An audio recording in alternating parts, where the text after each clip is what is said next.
Hello friends, আজকে ঈদের দিনে আমি চলে এসেছি হিন্দু হয়ে দক্ষিণেশ্বর মন্দিরে মার দর্শন করতে। আমার সাথে আমার বন্ধু আছে, আয়নিতা আর তপস্যা। আমরা মন্দিরে যদিও একটু দেরিতেই গেছিলাম, তাই জন্যে আমরা একদম টাইমের মতন ঢুকতে পেরেছি। 12:30টার দিকে আমরা গেছিলাম। ওখানে গিয়ে জলদি জলদি আমরা গিয়ে ফুলের ডালা নিয়েছি। ফুলের ডালা আমরা রেডি করে নিয়েছি, ওর মধ্যে কিছু ফুল কিছু প্রসাদ নিয়ে তাড়াতাড়ি করে আমরা হাতে গঙ্গা জলের ছিটে নিয়ে আমরা চলে গেছিলাম ওখানে মন্দিরের পুজো দিতে।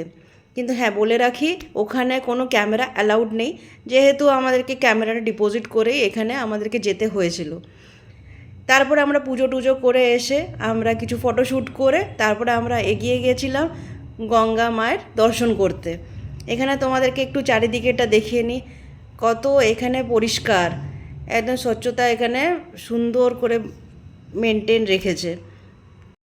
তোমরা কিন্তু দেখতে পারো এখানে কিন্তু আগেকার আর্কিটেকচারগুলো এতটাই সলিডভাবে বানানো হতো কি কোনোভাবে আপনারা খুদ বের করতে পারবেন না।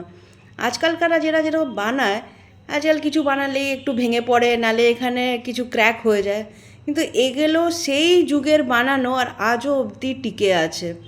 যাই হোক, আমরা তো আবার এখানে দক্ষিণেশ্বর মায়ের কাছে এসেছি। মায়ের কাছে এখানে দেখতে দেখতে তোমাদেরকে একটু জায়গাটা ঘুরিয়ে ঘুরিয়ে ঘুরিয়ে ঘুরিয়ে দেখিয়ে নিচ্ছি। ওইখানে হচ্ছে জুতো স্ট্যান্ড, আর এখান থেকে এন্ট্রিটা করতে হয়। তারপরে পাশে হচ্ছে একদম সোজা যেটা একটা সাদা রঙের ডোম টাইপের, সেটা হচ্ছে রানী রাসমণির মন্দির। ওখানে রানী রাসমণির পুজো করা হয়। একদম সোজা একদম রাস্তা দিয়ে গেলে গঙ্গা মার দর্শন করা যাবে।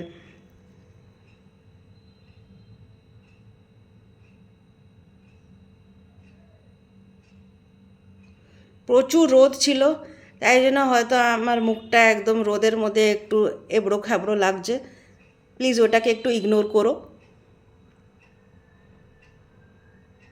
মন্দির তো সব বন্ধ হয়ে গেছিলো, যেই কারণের জন্যে আমাকে বন্ধটাই দেখাতে হলো। কারণ হচ্ছে ওখানে মন্দিরের টাইম না, 1টা পার হয়ে গেছিলো। 1টার পরে ওখানে ওদের ভোগ চড়ানো হয়, তাই জন্যে ওখানে আমাদেরকে দাঁড়াতে পারি, গঙ্গা স্নান দেখতে পারি, কিন্তু 3টের পরে আবার মন্দির দর্শন করতে পারি। সেই ফাঁকে আমরা চলে গেছিলাম এখানে শিগগিরই হেঁটে হেঁটে আমরা চলে গেছিলাম আমার 2 বন্ধুর সাথে গঙ্গা দর্শন করতে।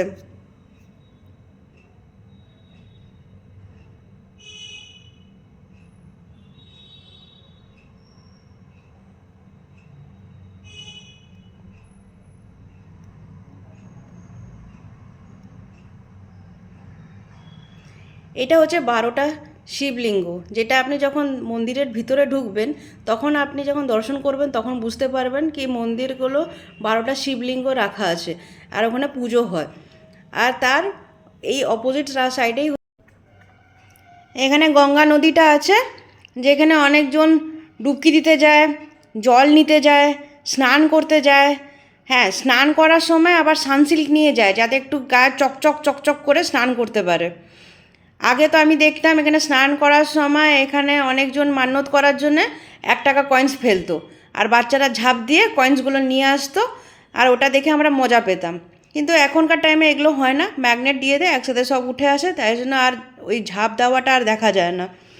আর ওটা অনেক আনসেফও থাকে, কেন কি অনেকটাই ঢেউর মতনও থাকে, কারেন্ট থাকে। আমরা এখানে তাড়াতাড়ি করে একটু গঙ্গা মায়ের আশীর্বাদ নিয়ে আমরা কিছু ফটোশ্যুট করে তারপরে দিয়ে আমরা ওখানের থেকে বেরিয়ে আসি।